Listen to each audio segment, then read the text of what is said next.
how you leave money on the table. And this is how you make yourself unaware of the leverage that you have as a trucking company to truly capitalize and make as much money as you need to make, okay?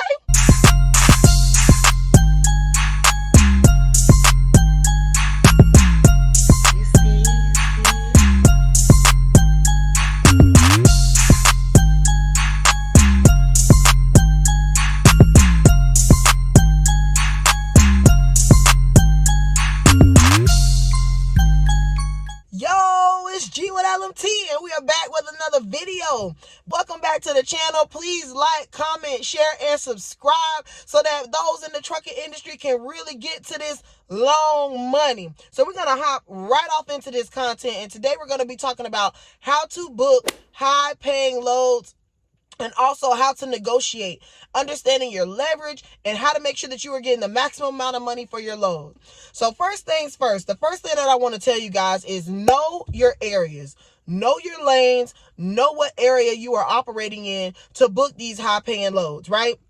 So I'm going to give you a few tools that are going to help you be successful at identifying the areas that you are in and the lanes that you are in so that you can negotiate with an educated piece of leverage for you, right? So first things first, you need to be checking DAT data trends, okay?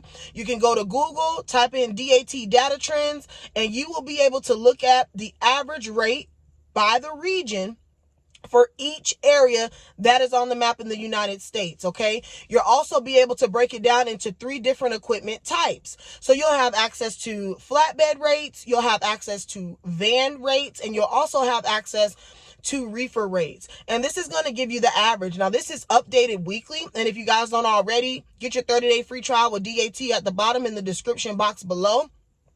But these are going to be available for you, and I believe they update them every Wednesday around midnight, right? Weekly.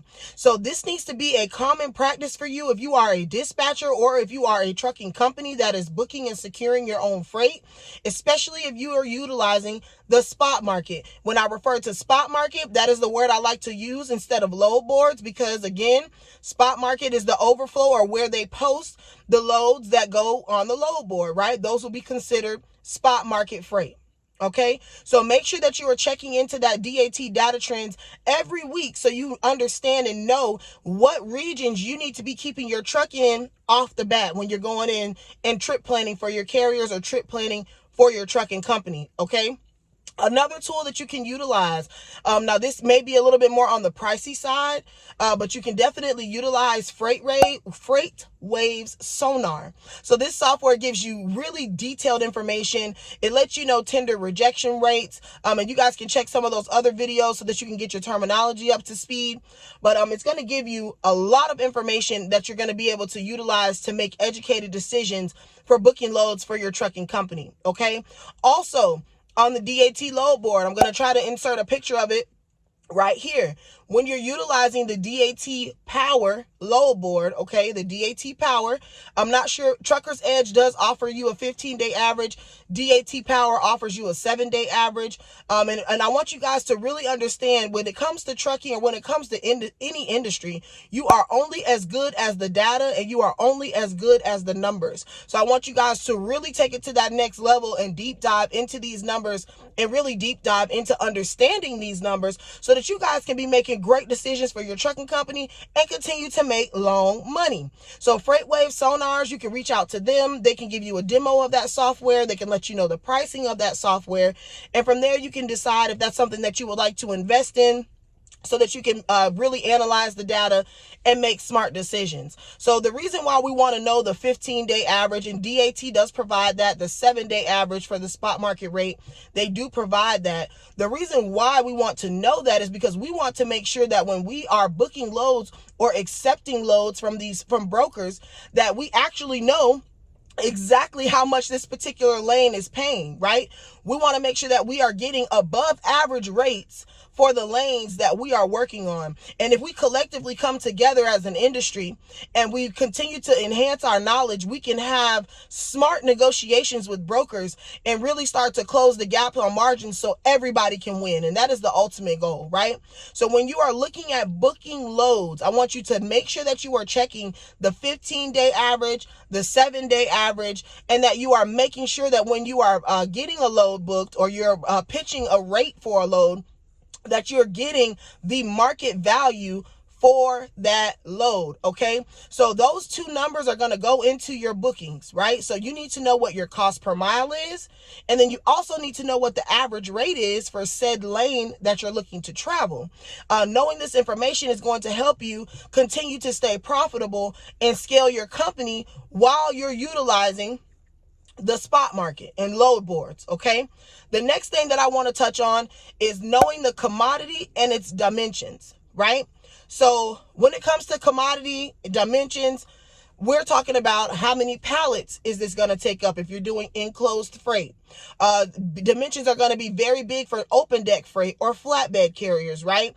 So if something is heavier, or it's going to be maxing out the full weight on your truck, you need to be taking that into account for your rate, knowing that it's going to cost you more in fuel.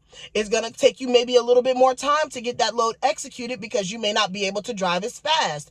You want to be evaluating the terrain that you're going to be going over carrying these this freight or this particular commodity, right? Because terrain plays a huge factor into what commodity you're hauling, and it's going to play a factor into your fuel expenses. Identifying these things as soon as you get a broker on the phone, before you even start discussing prices or rates, this is just going to be a huge help for you at really getting an idea of what type of leverage you're going to have within the load on your behalf and where you need to be at when it comes to negotiating with brokers, okay?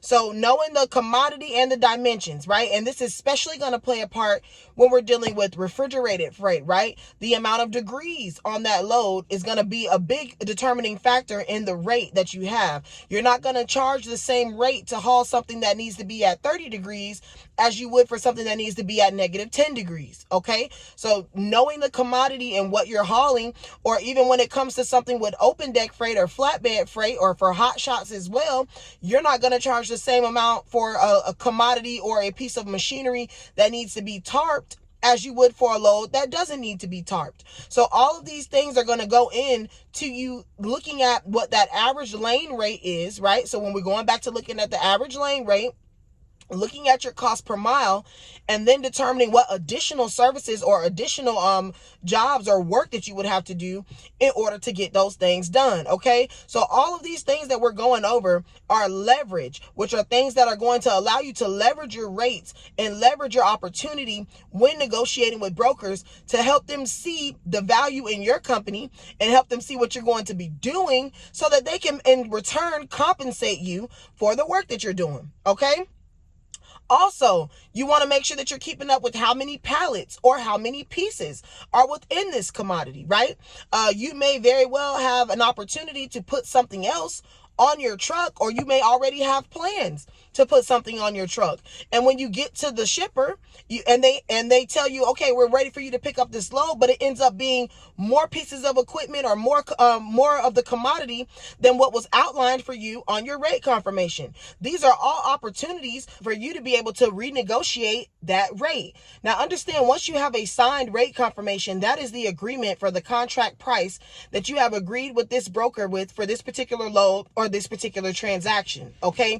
So that also goes both ways. That means that they agree to everything that they've put into that rate confirmation as far as the weight is concerned, as far as the mileage is concerned, as far as the commodity is concerned, right?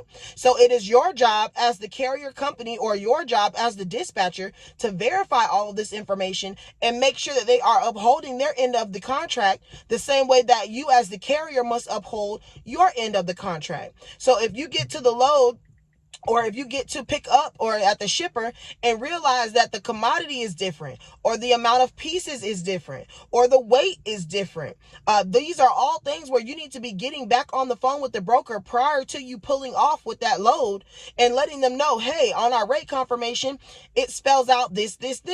When I'm here on site, I'm seeing this. If it's going to be an additional few pieces, I need you to compensate me for that, because I might have had another pickup, or I might have allotted for that particular deck space that I would still have available with this load. So these are opportunities for you to renegotiate and obtain a few more dollars if they are not in agreement, or if they are outside of that signed rate for confirmation and contract price. Okay, so understanding your leverage, again, is going to be huge at making sure that you can get the highest rate possible for each load that you are hauling. Okay, that's going to segue us into also delivery times as well.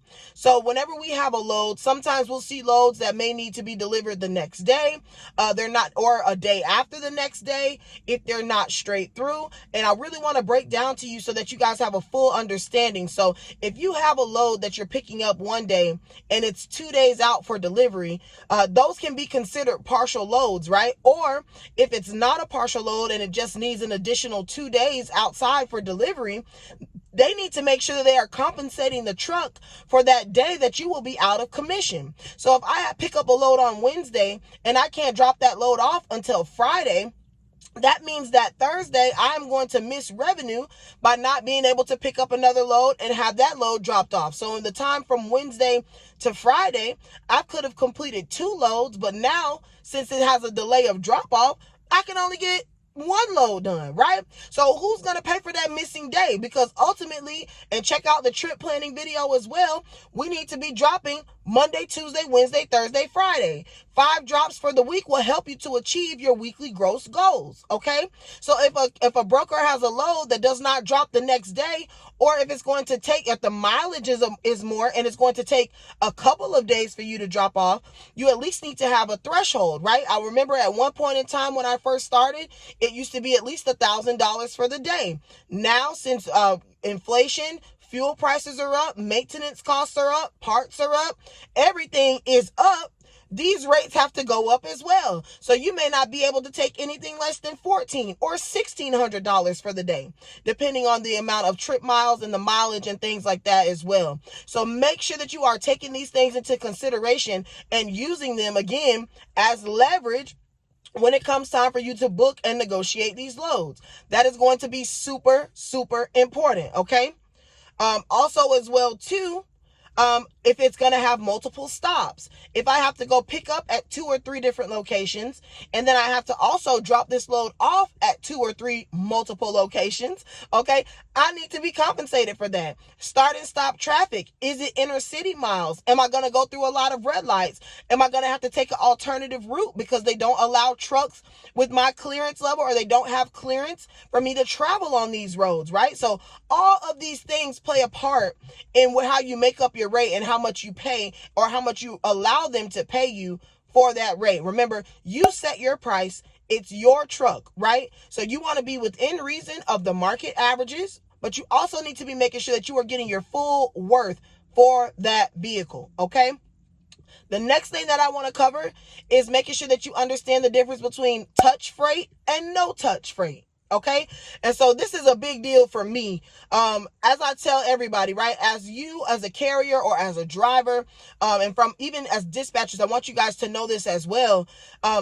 Truck drivers are truck drivers, right? They have CDL licenses, which make them what? Professional drivers.